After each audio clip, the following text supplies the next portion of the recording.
O som da palavra de Deus ressoa e se espalha por toda a terra. Quem carrega essa característica de consolidar a palavra de Deus na terra são os apóstolos.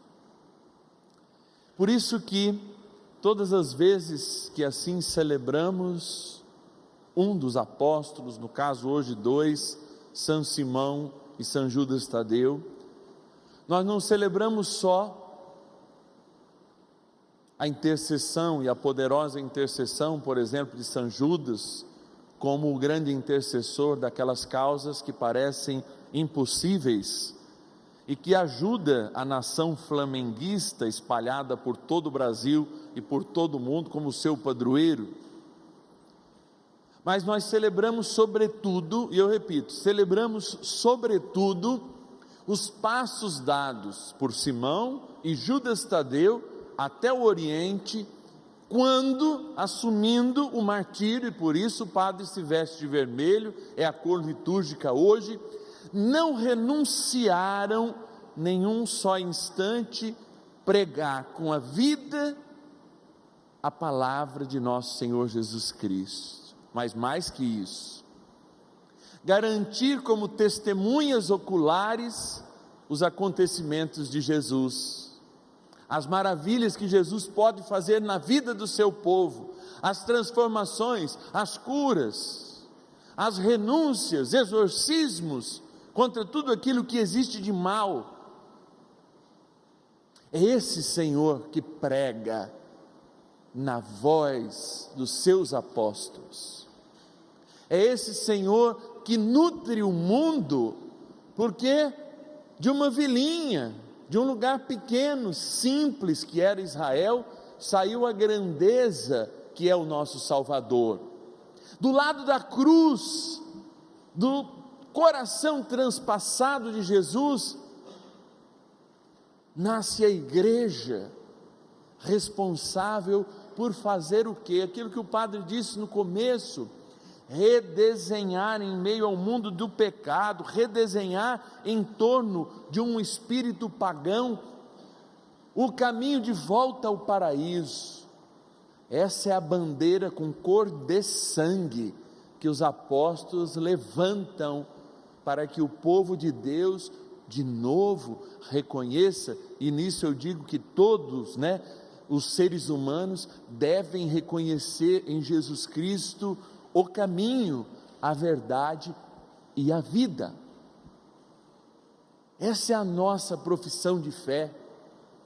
Por vezes nós esquecemos de ser gratos a esses 12 homens, depois depois Judas, os Iscariotes, foi substituído, mas nós esquecemos muitas vezes de agradecer esses 12, porque foram eles os grandes responsáveis para que hoje nós façamos parte desta assembleia, ou seja, desta igreja que tem como primeiro sobrenome a sua apostolicidade, ou seja, Igreja Universal e Apostólica, católica e apostólica. Católica em grego quer dizer universal, e apostólica porque teve como origem os apóstolos, como nos diz bem a carta aos Efésios. A origem, o fundamento, a força. Por isso, amados, nós estamos vivendo vários contextos. Contexto do mês missionário, contexto ontem do final de um sínodo, do encontro de apóstolos, porque os bispos são esses apóstolos de hoje, que têm essa missão de muitas vezes a preço do seu sangue, realmente conduzir a igreja para Cristo e portanto nos fazer felizes nessa caminhada, como grandes condutores da palavra, e lembrar também que cada um de nós somos os Simãos, os Judas de hoje, e que talvez as nossas missões não estejam em lugares tão longínquos, estejam bem pertinho de nós, bem mais perto que nós imaginamos, já que hoje, muda-se um tanto quanto essa relação missionária, né? Essa visão missioneira, vamos dizer assim, da igreja, e muitas vezes a missão de eu anunciar Jesus Cristo está porta e meia comigo, no apartamento da frente, na divisa da frente, né? Ainda mais esses apartamentos hoje, né? Que são praticamente construídos juntos, né? Uma porta está junto com a outra, encostadinha com a outra. Então nós lembramos também a figura apostólica desses dois homens, que caminharam juntos, foram martirizados juntos, seguiram longe para levar a palavra de Deus, e a gente se pergunta: será que eu sou um bom propagador dessa palavra? Vejam, e são muitas as missões. De uns tempos para cá nós acordamos em toda a necessidade que nós temos de novo revisitar e reavaliar a nossa cultura. Porque religião também é cultura, não no sentido refinado da palavra, mas no sentido simples da palavra, porque religião também é um jeito de um povo caminhar, é um jeito de um povo construir uma cidade, construir um bairro, construir uma comunidade, é o jeito, e eu não estou falando de comunidade física, a comunidade, né, que nos une a todos, é um jeito de construir um país. Daqui a alguns dias, por exemplo, eu sou um grande combatente desta festa maldita, foi impregnado em escolas particulares, especialmente de inglês, em escolas públicas até mesmo, que é uma vergonha, uma festa que se chama Halloween. Eu, aliás, todo ano falo aqui. Halloween é uma festa onde a gente pega os nossos pequeninos, que não sabem diferenciar bem e mal, por isso que tem pai e mãe, para dizer isso é bom, isso é ruim, e vestem eles de bruxas, de zumbis, de vampiros e de demônios. E aí a gente vai conversar com esses pais, a gente vai conversar com essas famílias, às vezes com os diretores da escola, que são gente que esquenta banco nas nossas igrejas, e aí eles falam: ah, isso é muito superficial, isso não tem nada. Como não tem nada? Eu nunca vi bruxa fazer coisa boa, eu não sei se demônio faz coisa boa, eu nunca vi um vampiro fazer uma coisa boa.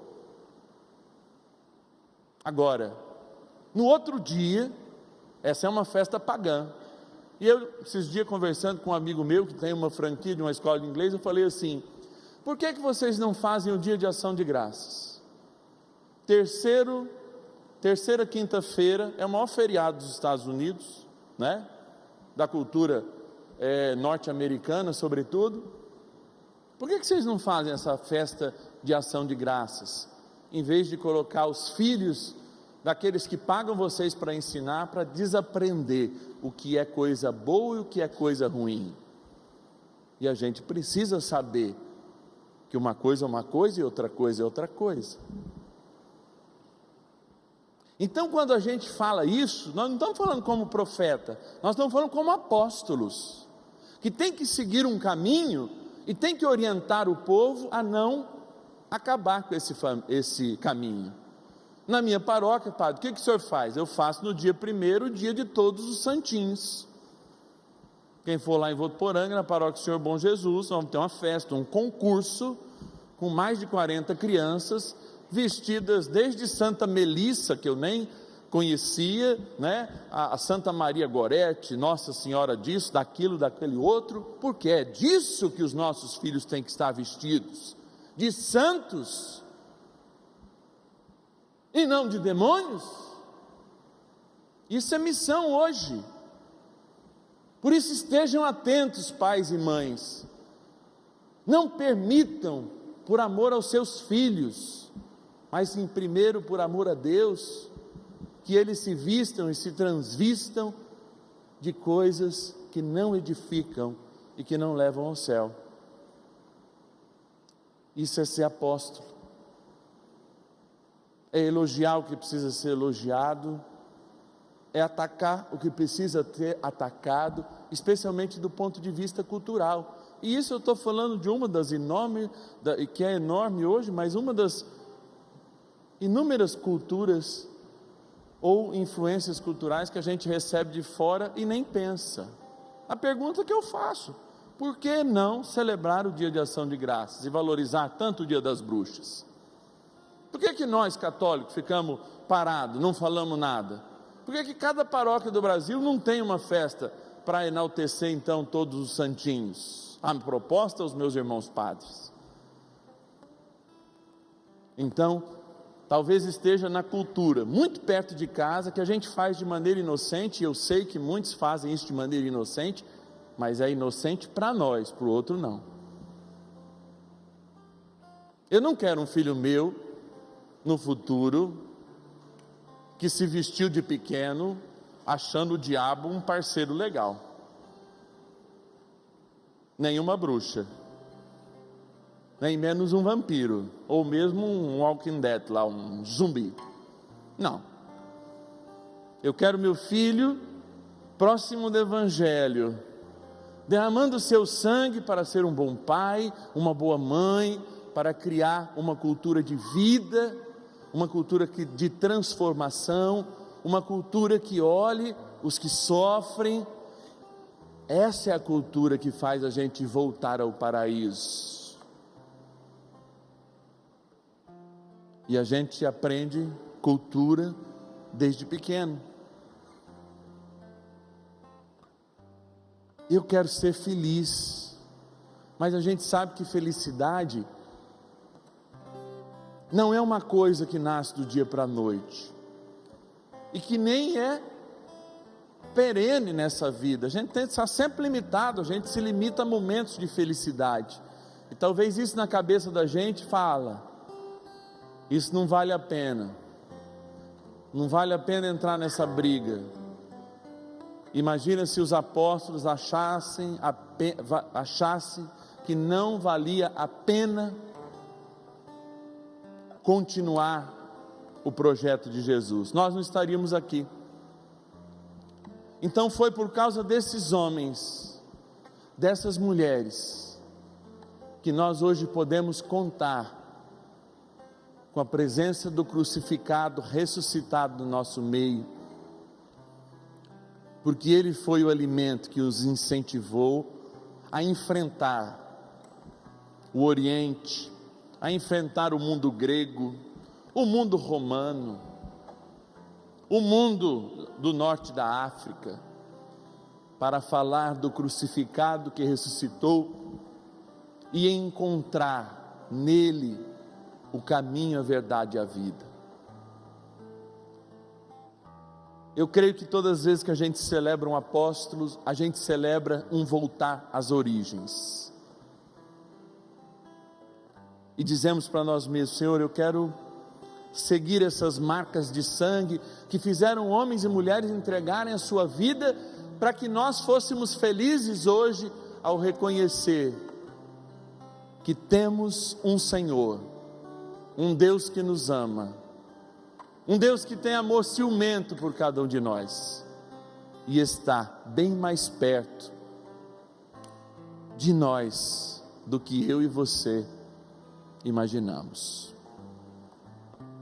Feche os teus olhos agora, e como o Senhor falou que Ele pode curar, Ele pode fazer com que a gente reexperimente as coisas do céu, a gente vai dizer: olha, se você está cansado, é hora de repousar no coração de Jesus, que está pronto a te alimentar, a te amar e te mostrar que felicidade não é ilusão.